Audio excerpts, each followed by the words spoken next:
Hello there. How can you really know what your client wants? It is essential, but it is not always easy to find out without the proper technique. Elicitation is the process of getting information from your stakeholders about their needs. But how well elicitation works depends on what techniques you apply and how successfully. There is no one winning formula. You have to decide what method best suits your client's culture, work style, and business. The good news is that there are many elicitation techniques to try. There are three different types of methods: collaborative, research-based, and experiments. You can use them in many ways, from combining elicitation techniques to using just one. Technique number 1. Document analysis. Analyzing business documents is a popular elicitation technique. Documents can include manuals, reports, and plans. It is a method that can give you information on the current state of the business and any processes it is using. And you can identify gaps in the processes and where solutions need to be applied.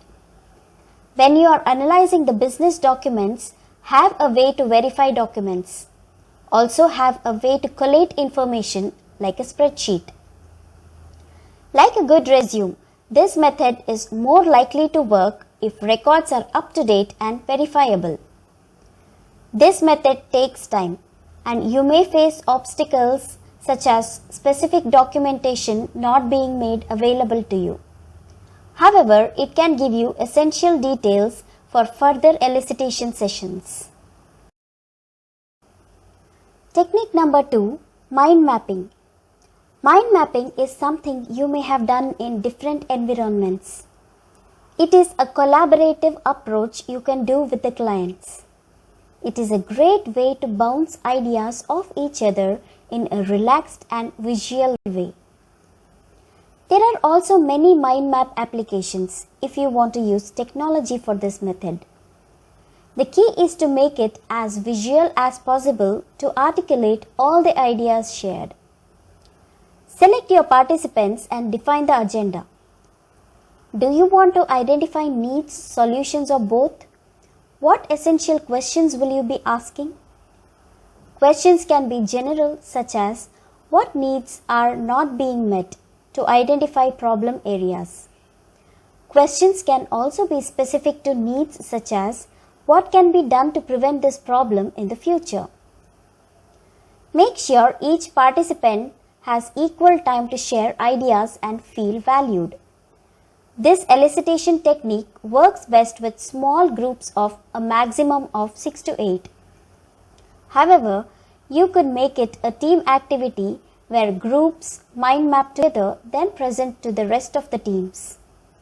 If you do this, create a final list of ideas at the end. Participants can give any last feedback or voice any of their needs that you did not record. Technique number 3. Focus groups. Governments and businesses continue to use focus groups for many reasons. A report found globally $2.2 billion was spent on them in a year. Focus groups involve participants discussing a specific idea or problem. There is usually an impartial moderator who assists you. You can have pre-planned questions, but it is an open discussion. You can determine attitudes, needs, and ideas through this method. Technique number 4. Interviews. Interviews are the most common option for elicitation. You can use them in different business markets without a problem. And you can also build strong relationships with the stakeholders you interview. Interviews are usually with an individual and planned. This way, you and the interviewee have time to prepare. Decide whether you want a structured interview with questions or an unstructured interview. An unstructured interview is more informal and more of a discussion. Take notes or record to remember everything that the interviewee shares. The information can help shape your requirement documents and other processes. Technique number 5, observation. As they say, action speaks louder than words. Stakeholders or users might not even consciously know what their needs are. Observation is a way for you to identify needs and understand the business processes. People often act differently when they know they are being observed. Let participants know in advance to ease any anxiety. Share the goals of the observation and reassure them that you are not judging them. Also, decide if it is an active observation or a passive one. Active observation is when you ask questions and try tasks. Passive observation is when you remain silent and do not participate. Technique number 6, interface analysis. You can use interface analysis when combining elicitation methods. You look at the components between systems and how well they communicate. There could be risks to the project if communication is not efficient. You can look at how humans interact with the interfaces. You can also look at how external applications or hardware interact together. You can create a diagram of how the data interacts to visualize the process. You can then work out what applications need to be integrated into the new system. Interface analysis makes sure the system meets standards and requirements. You have to have access to all the components for this elicitation method to work. Technique number 7, questionnaires and surveys. You can use questionnaires to survey a large group. You can cover a lot of information in a short amount of time. But prepare to remind stakeholders to complete the forms. Make sure the questions are direct without ambiguity. You can ask open-ended questions where the respondents can write the answers in their own words. It is harder to quantify these answers, but you can gain more insight. Or you can provide answers to choose from. This is close-ended.